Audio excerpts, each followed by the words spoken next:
ഈശോ മിശിഹായ്ക്ക് സ്തുതിയായിരിക്കട്ടെ. ഇന്ന് നാം പരിചയപ്പെടുന്നത് ഈശോയും മനോഹരമായ ഒരാത്മാവും തമ്മിലുള്ള സംഭാഷണത്തെ പ്രതിപാദിക്കുന്ന പുസ്തകമാണ്.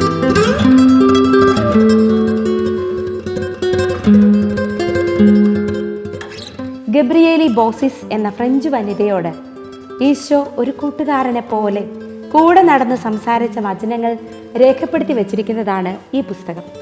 ആത്മമിത്രം എന്ന് മലയാളത്തിൽ അറിയപ്പെടുന്ന ഈ പുസ്തകത്തിൻ്റെ ഇംഗ്ലീഷ് പരിഭാഷയുടെ പേരാണ് ഹി ആൻഡ് ഐ. ഈ പുസ്തകത്തിൻ്റെ മനോഹരമായ പ്രത്യേകത ഈശോ തന്നെ നമ്മുടെ പല ചോദ്യങ്ങൾക്കും നമുക്ക് ഉത്തരം നൽകും എന്നതാണ്. ഈ ഗബ്രിയേലി ബോസിസ് ഈശോയോട് ചോദിക്കുന്ന ഓരോ ദിവസത്തെയും അവളുടെ അനുദിന ജീവിതചര്യകളിലൂടെ കടന്നു പോകുമ്പോൾ അവൾ ഈശോയോട് ചോദിക്കുന്ന ഡേ ടു ഡേ ലൈഫിൽ നടക്കുന്ന പ്രശ്നങ്ങൾ, അതാണ് ഇവിടെ കൂടുതലായും പ്രതിപാദിക്കുന്നത്. സ്നേഹിക്കുവാൻ നിങ്ങൾ ഭയപ്പെടുന്നില്ലെങ്കിൽ ഈ പുസ്തകം നിങ്ങൾക്കുള്ളതാണ്. ദിവ്യ കാരുണ്യത്തിലും തിരുവചനത്തിലും വഴിക്കണ്ണുമായി നിന്നെയും കാത്തിരിക്കുന്ന ഈശോയെ നീ ഈ താളുകളിൽ കണ്ടെത്തും. നിനക്കായി എല്ലാ മക്കൾക്കും വേണ്ടി അവിടുത്തെ ദാഹം എത്ര വലുതാണെന്ന് ഈ പുസ്തകത്തിലൂടെ നീ മനസ്സിലാക്കും. ഈ പുസ്തകം ആത്മാക്കളുടെ ദിവ്യ സ്നേഹിതനിലേക്ക് അല്പം കൂടി നിങ്ങളെ അടുപ്പിക്കുന്നതാണ്.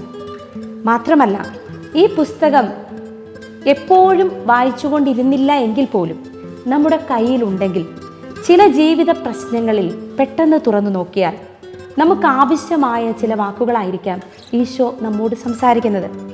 ഇതിനകത്തുള്ള എല്ലാ വരികളും ഈശോയുടെ സ്നേഹത്തിൻ്റെ, കാരുണ്യത്തിൻ്റെ ഒരു മുഖം നമുക്ക് കാണിച്ചു തരുന്നുണ്ട്. ഈശോ പറയുകയാണ് ഗബ്രിയേലിയോട്, നിന്റെ ആത്മവിശ്വാസത്തെ പരീക്ഷിക്കുന്നതിന് വേണ്ടി ചിലപ്പോൾ ഭയപ്പെടുത്തുന്ന സാഹചര്യങ്ങളും ഞാൻ സൃഷ്ടിക്കാറുണ്ട്. നീ അവയെയും എനിക്ക് സമർപ്പിക്കുക. കണ്ടോ, നമ്മുടെ ജീവിതത്തിൽ പ്രലോഭനങ്ങൾ ഉണ്ടാകുമ്പോൾ, സഹനങ്ങൾ ഉണ്ടാകുമ്പോൾ, ഭയപ്പാടുകൾ ഉണ്ടാകുമ്പോൾ ഈശോ തന്നെ നമ്മുടെ ചെവികളിൽ മന്ത്രിക്കുന്ന വാക്കുകളാണ് ഇതിലുടനീളമുള്ളത്. ജീവിതത്തിലെ എല്ലാ പ്രതിസന്ധികൾക്കും ഈ ഗ്രന്ഥത്തിൽ ഉത്തരമുണ്ട്. ഇത് വെറുതെ വായിക്കാനുള്ള ഒരു ഗ്രന്ഥമല്ല, ധ്യാനിക്കാനുള്ള, ആത്മീയ ജീവിത വഴികളിലൂടെ വ്യാപരിക്കാനുള്ള ഒരു ഗ്രന്ഥമാണ്. ഒരിക്കലും ശമിക്കാത്ത ദാഹത്തോടെ അവന് വേണ്ടി നീ ദാഹിക്കുക. നിന്റെ സ്നേഹപൂർണമായ നിർബന്ധം അവനെ വളരെയേറെ മഹത്വപ്പെടുത്തുന്നു. മഹനീയമായ ദാനങ്ങൾ ചോദിക്കാൻ ഏറെ അയോഗ്യരാണെന്ന് കരുതി നിശബ്ദരായിരിക്കുന്നവരെ പോലെ ആകരുത് നീ.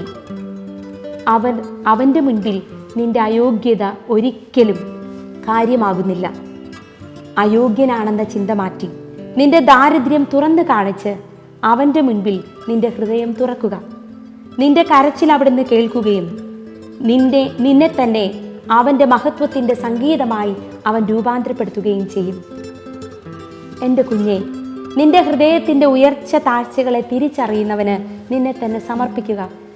ഒരാത്മാവിനെ ഈശോയുടെ കരങ്ങളിലിരിക്കുന്ന ശിശുവായി വളരെ മനോഹരമായി അവതരിപ്പിക്കുന്ന ഈ ഗ്രന്ഥം ഏവർക്കും ഒരു ധ്യാന പുസ്തകമാകട്ടെ എന്ന് ആശംസിക്കുന്നു. ആമേൻ.